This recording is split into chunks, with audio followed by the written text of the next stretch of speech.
Baba Saheb doctor B R Ambedkar ಅವರ ಬಗ್ಗೆ ಅವಹೇಳನಕಾರಿಯಾಗಿ ಹೇಳಿಕೆ ನೀಡಿರುವ ಕೇಂದ್ರ ಗೃಹ ಸಚಿವ ಅಮಿತ್ ಶಾ ಅವರು ಕೂಡಲೇ ರಾಜೀನಾಮೆ ನೀಡಬೇಕೆಂದು ಒತ್ತಾಯಿಸಿ ಭಾರತೀಯ ಬೌದ್ಧ ಮಹಾಸಭಾ ಮಹಿಳಾ ವಿಭಾಗ ಹಾಗೂ ವಿವಿಧ ಮಹಿಳಾ ಸಂಘಟನೆಗಳ ವತಿಯಿಂದ ನಗರದಲ್ಲಿ ಪ್ರತಿಭಟನೆ ನಡೆಸಲಾಯಿತು. ನಗರದ ಶ್ರೀ ಚಾಮರಾಜೇಶ್ವರ ಸ್ವಾಮಿ ದೇವಸ್ಥಾನದ ಮುಂಭಾಗ ಜಮಾಯಿಸಿದ ಮಹಿಳಾ ಪ್ರತಿಭಟನಾಕಾರರು ಅಲ್ಲಿಂದ ಮೆರವಣಿಗೆ ಹೊರಟು ಶ್ರೀ ಭುವನೇಶ್ವರಿ ವೃತ್ತದಲ್ಲಿ ಕೆಲಕಾಲ ವಾಹನ ಸಂಚಾರವನ್ನು ತಡೆಯುವ ಮೂಲಕ ಮಾನವ ಸರಪಳಿ ಮಾಡಿ ಪ್ರತಿಭಟನೆ ನಡೆಸಿದರು.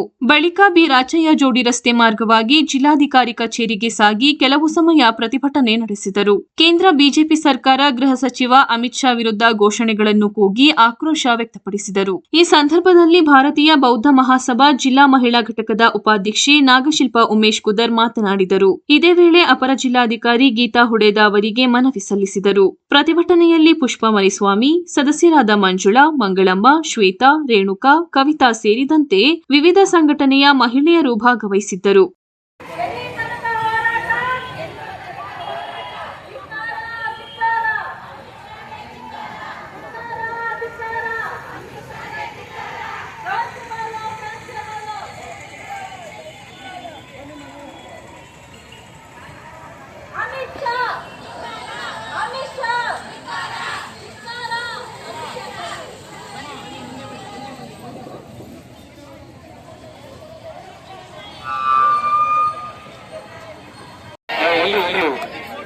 ನೀತಿಗೆಟ್ಟ ಅಮಿತ್ ಶಾಗೆ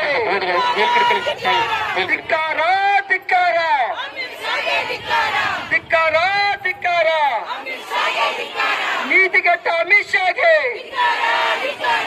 ಮಾನಿಗೇಡಿ ನರೇಂದ್ರ ಮೋದಿಗೆ, ಅಮಿತ್ ಶಾ ಹೇಳಿಕೆಯನ್ನು ಸಮರ್ಥಿಸಿಕೊಂಡ ಪ್ರಧಾನಮಂತ್ರಿ ನರೇಂದ್ರ ಮೋದಿಗೆ, ಬಾಬಾ ಸಾಹೇಬ್ ಅಂಬೇಡ್ಕರ್ ಅವರಿಗೆ, ಅಮಿತ್ ಶಾಗೆ, ನೀತಿಗೆಟ್ಟ ಅಮಿತ್ ಶಾಗೆ ಜಿಂದಾಬಾದ್ ಜಿಂದಾಬಾದ್ ಜಿಂದಾಬಾದ್. ಹಲೋ. ಸಭಾ ಮಹಿಳಾ ವಿಭಾಗದಿಂದ ನಮ್ಮೆಲ್ಲ ಸ್ನೇಹಿತರಿಗೆ ಅಂದ್ರೆ ನಮ್ಮ ಎಲ್ಲ ಉಪಾಸಕ ಮತ್ತು ಉಪಾಸಕಿ ಬಂಧುಗಳಲ್ಲಿ ಈ ಒಂದು ಪ್ರತಿಭಟನೆ ಬಗ್ಗೆ ಹೇಳಿಕೆಯನ್ನ ಕೊಟ್ಟಿದ್ದಾರೆ. ಅಮಿತ್ ಶಾ ಅವರು ಸದನದಲ್ಲಿ ಅಂಬೇಡ್ಕರ್ ಅಂತ ಹೇಳಿಕೆಯನ್ನ ಕೊಟ್ಟಿರೋದ್ರಿಂದ ನಮ್ಗೆ ಅತಿಯಾದ ತೀವ್ರ ನೋವಿದೆ. ಅದರಿಂದ ದಯಮಾಡಿ ಎಲ್ಲರೂ ನಮ್ಮ ಜೊತೆ ಸಹಕರಿಸಿ ಅಂತ ಕೇಳ್ಕೊಂಡಾಗ ಎಲ್ಲರೂ ಸಮ್ಮತದಿಂದ ನಿಮ್ಗೆ ಸಹಕಾರ ಕೊಡ್ತೀವಿ ಅಂತೇಳಿ ನಮ್ಮೆಲ್ಲ ಸಹೋದರಿಯರು ನಮ್ಮ ಈ ಒಂದು ಹೋರಾಟಕ್ಕೆ ಕೈ ಜೋಡಿಸಿದ್ದಾರೆ.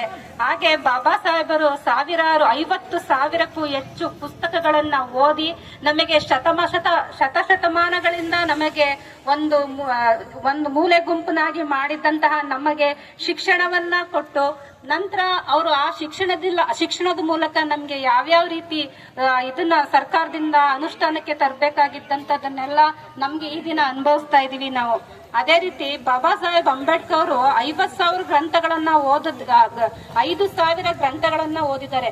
ಅದರಲ್ಲಿ ಅವರು ಆಯ್ಕೆ ಮಾಡ್ಕೊಂಡ್ರು ಬೌದ್ಧ ಧರ್ಮವನ್ನ ಆಯ್ಕೆ ಮಾಡ್ಕೊಂಡು ಅದರಲ್ಲಿ ಸಮಾನತೆ, ಏಕತೆ, ಭಾತೃತ್ವ ಇಂಥದನ್ನೆಲ್ಲ ಅವರು ಆಯ್ಕೆ ಮಾಡಿಕೊಂಡು ನಮಗೆ ನ್ಯಾಯಪರವಾಗಿ ಸಾಮಾಜಿಕ ಕಳಕಳಿಯನ್ನ ತುಂಬಿದ್ದಾರೆ, ನ್ಯಾಯವನ್ನ ಒದಗಿಸಿಕೊಟ್ಟಿದ್ದಾರೆ. ಅದೇ ರೀತಿಯಾಗಿ ಮಹಿಳೆಯರಿಗೆ ಅವರು ಸಮಾನ ಹಕ್ಕುಗಳನ್ನ ದೊರಕಿಸ್ಕೊಟ್ಟಿದ್ದಾರೆ. ಮಹಿಳೆಯರ ಹಕ್ಕುಗಳಲ್ಲಿ ಹಲವಾರು ರೀತಿಯಾದ ಇದಿದೆ. ಏನು ನಮಗೆ ಬೇಕಾದಂತ ಹೆಣ್ಮಕ್ಳಿಗೆ ಸ್ವಾತಂತ್ರ್ಯವನ್ನ ಸಮಾನತೆಯನ್ನ ಕೊಟ್ಟಿದಾರೋ ಅದರ ಅಡಿಯಲ್ಲಿ ಅವರು ಎಲ್ಲ ಈ ರೀತಿಯಾದ ಹೋರಾಟಗಳಿಗೆ ಭಾಗವಹಿಸಬಹುದು. ಅದೇ ರೀತಿಯಾಗಿ ಅವರು ಆಸ್ತಿ ವಿಚಾರದಲ್ಲಿರ್ಬಹುದು, ಮತ್ತೆ ಶಿಕ್ಷಣ ತಗೊಳ್ಳೋದಲ್ಲಿರ್ಬೋದು, ಪ್ರತಿಯೊಂದು ಹೆಣ್ಮಕ್ಳಿಗೆ ಈ ದಿನ ನಾವು ಯಾವ್ಯಾವ ರೀತಿ ಹೋರಾಟಗಳನ್ನ ಹಮ್ಕೋತೀವೋ ಹೋರಾಟನೇ ಅಲ್ಲ, ಪ್ರತಿಯೊಂದು ಮನೆಯಲ್ಲೂ ಕೂಡ ನಡೆಯುವಂತದಕ್ಕೆಲ್ಲ ಅವರು ಸಾಕ್ಷಿಯಾಗಿದ್ದಾರೆ. ಬಾಬಾ ಸಾಹೇಬ್ ಅಂಬೇಡ್ಕರ್ ಅವರ ಬರೀ ಹೆಸರೆಲ್ಲ ಹೇಳೋದು, ಅವ್ರು ಪ್ರತಿದಿನ ನಾವು ಸ್ಮರಣೆಯನ್ನ ಮಾಡ್ತೇವೆ. ಸೂರ್ಯ ಚಂದ್ರ ಇರೋ ತನಕ ಕೂಡ ಅವರು ಚಿರಂಜೀವಿಯಾಗಿರ್ತಾರೆ ಅಂತ ಈ ಸಂದರ್ಭದಲ್ಲಿ ಹೇಳಕ್ ಇಷ್ಟಪಡ್ತೀನಿ. ಬಾಬಾ ಅವರು ಎಲ್ಲೂ ಸತ್ತಿಲ್ಲ, ಪ್ರತಿಯೊಂದು ಹೆಣ್ಮಕ್ಳ ಹೃದಯದಲ್ಲಿ ಅವರು ಇದ್ದಾರೆ ಅಂತ ಕೂಡ ಈ ಸಂದರ್ಭದಲ್ಲಿ ತಿಳಿಸ್ತೀನಿ.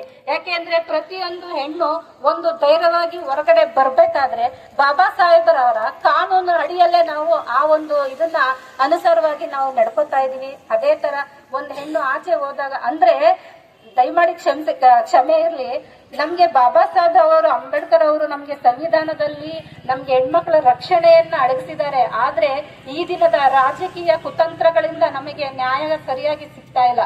ಯಾಕೆಂದ್ರೆ ಎಷ್ಟೋ ಜನ ಹೆಣ್ಮಕ್ಳು ಸಾವಿಗೀಡಾಗಿರೋದನ್ನ ನಾವು ಪೇಪರ್ಗಳಲ್ಲಿ ಟಿವಿಗಳೆಲ್ಲ ನೋಡ್ತಾ ಇದ್ವಿ. ಅಂತ ಹೋರಾಟಕ್ಕೆಲ್ಲ ನಮ್ಮ ಮಹಿಳೆಯರು ಎಲ್ಲರೂ ಸಾಕ್ಷಿ ಆಗ್ಬೇಕು. ಯಾಕೆ ನಮ್ಮ ಮನೆಗಳಲ್ಲಾದ್ರೂ ಮಾತ್ರನ ಅಂತ ಅವಮಾನಗಳು. ದಯಮಾಡಿ ಇನ್ಮುಂದೆ ನಾವೆಲ್ಲ ಕೈ ಜೋಡಿಸೋಣ.